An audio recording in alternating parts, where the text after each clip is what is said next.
Order in the House. The Speaker's voice cut sharply through the air as he addressed the Prime Minister with unflinching authority. I will not tolerate such behavior.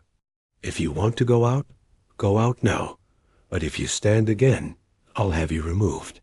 Make your mind up, then sit down and be silent. And just like that, in front of a packed and electrified Commons, Sir Keir Starmer found himself at the center of what many are calling the most brutal takedown of his political career. One moment he was standing tall, tossing slogans like confetti.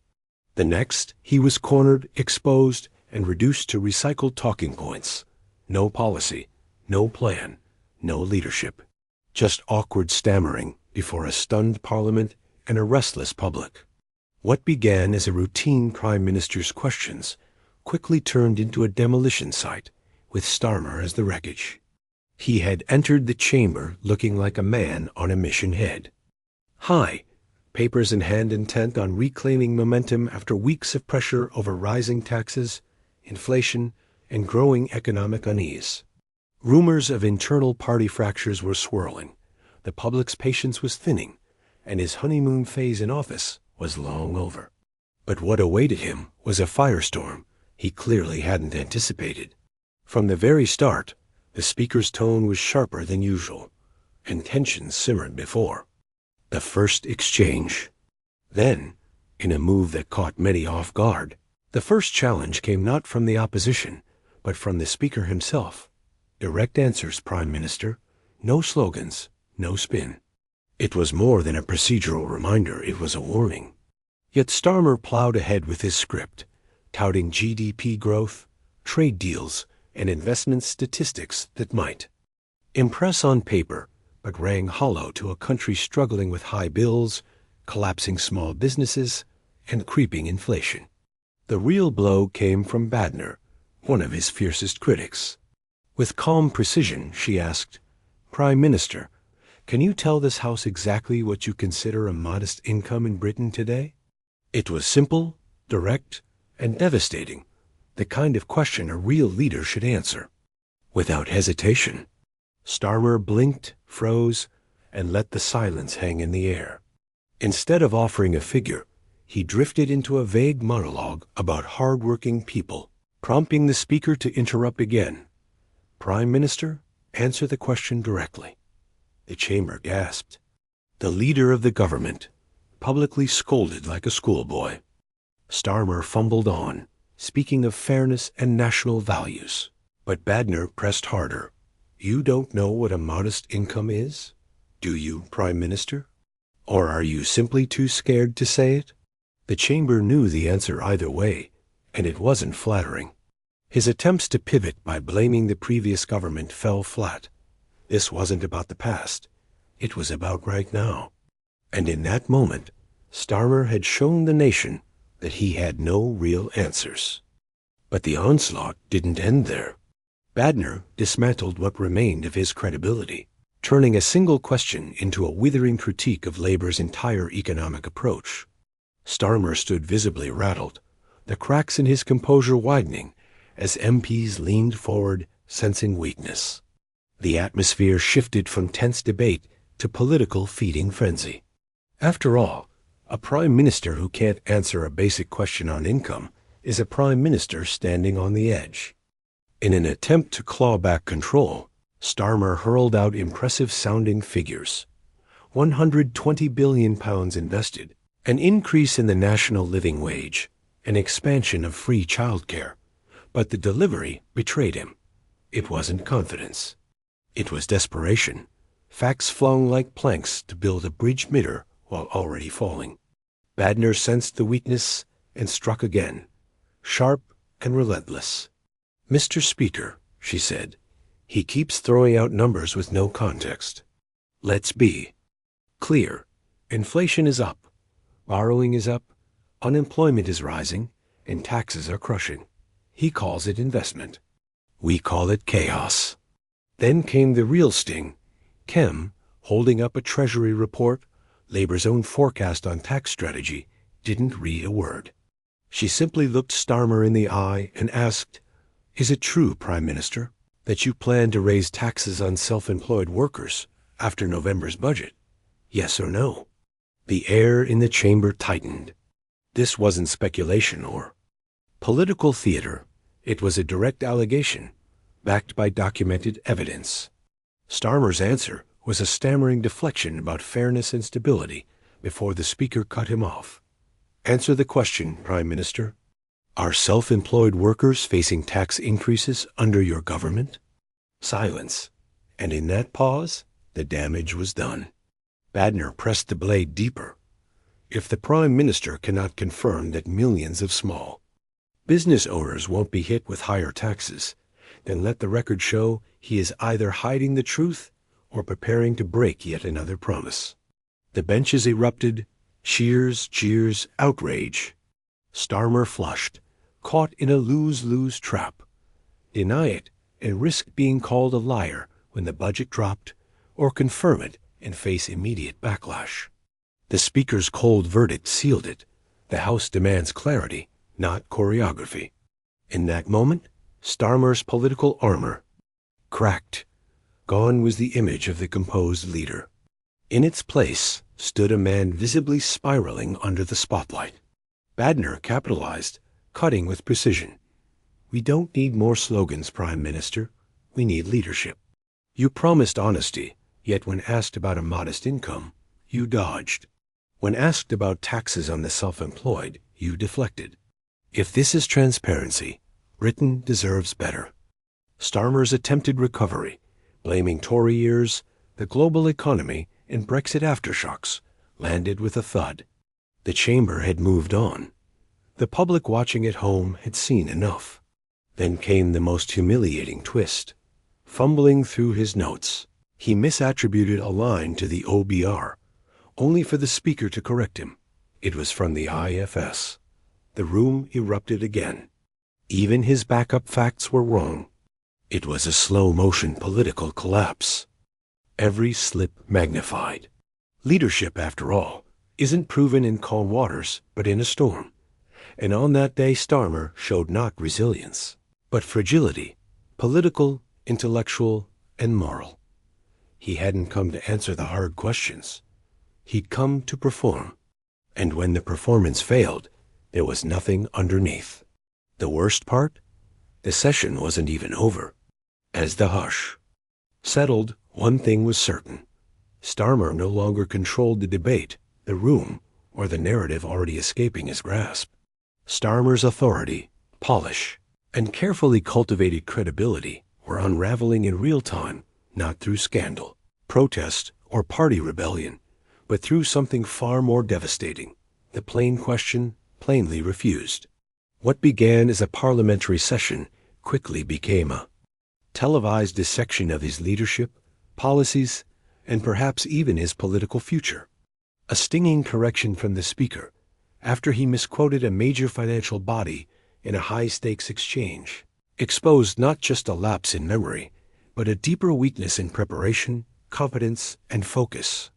Instead of owning the mistake or steering the conversation, Starmer floundered, falling back on slogans, leveling up, fiscal responsibility, building back. Stronger, that now rang hollow, collapsing under their own emptiness. Badner seized the moment with calm precision, cutting deeper by never raising her voice.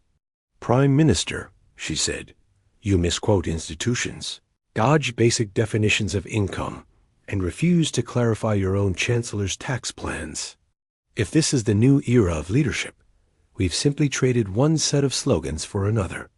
She read statements from teachers' unions, NHS staff councils, and small business federations, nonpartisan groups, all expressing frustration and betrayal at Labour's economic ambiguity.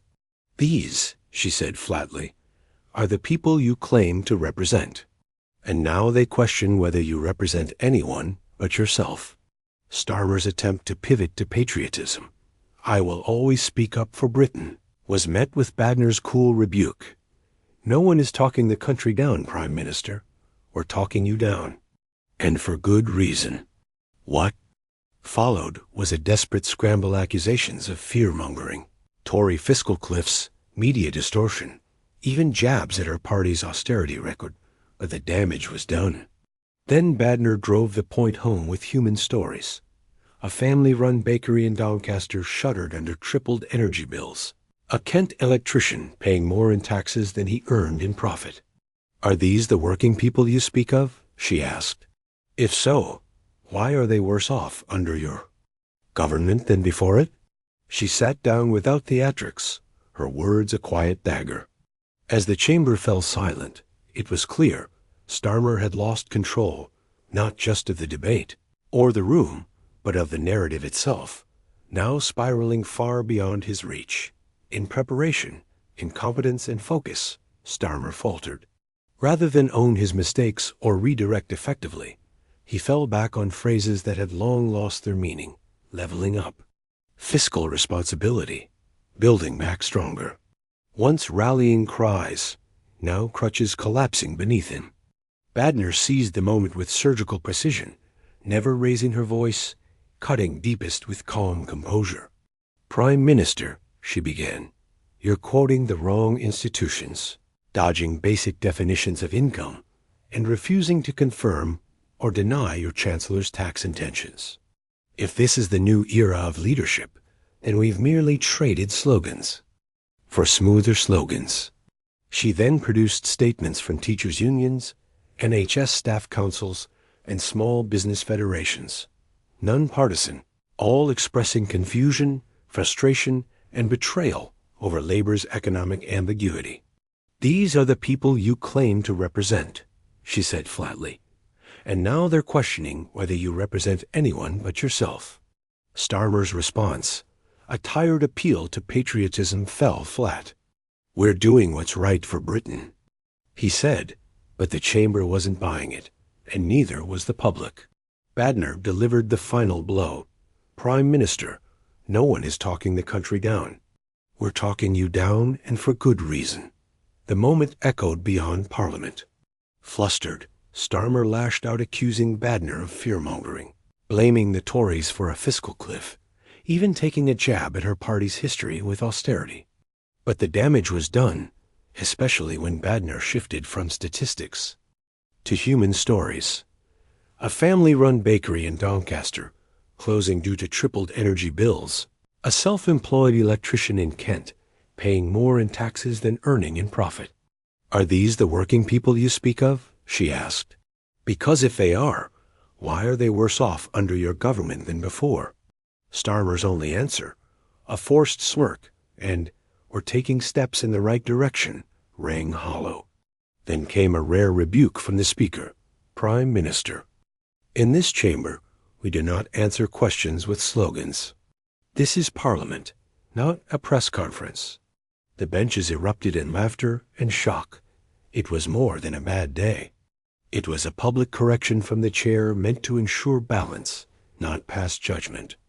Yet judgment had come because it had to. Outside, media outlets replayed the clips on loop, headlines forming before the session ended. Commentators across the spectrum, even some allies, called it Starmer's worst day as Prime Minister, not due to scandal or outrage, but because it revealed something far more damaging. Under pressure, he simply could not lead. He offered Starmer one final chance to clarify his stance on pension contributions, another policy area swirling with rumors of tax hikes. Starmer refused again, replying, "Mr. Speaker, I cannot comment on budget decisions that have yet to be finalized." It was the fifth dodge in a single session, the fifth refusal to answer a direct public interest question, and the fifth time the room let out an audible groan. Badner rose again, her voice quieter now, but no less cutting. Then let history record that when given the chance to speak plainly to the people of this country, this Prime Minister chose silence. She didn't wait for applause or bask in the moment. She simply folded her notes and let the silence do the damage. Around the chamber, labor. Backbenchers avoided eye contact, some with arms crossed, others staring at the floor, while the conservative benches grinned, not gloating, but recognizing they were witnessing a slow-motion unraveling. This wasn't scandal or sabotage.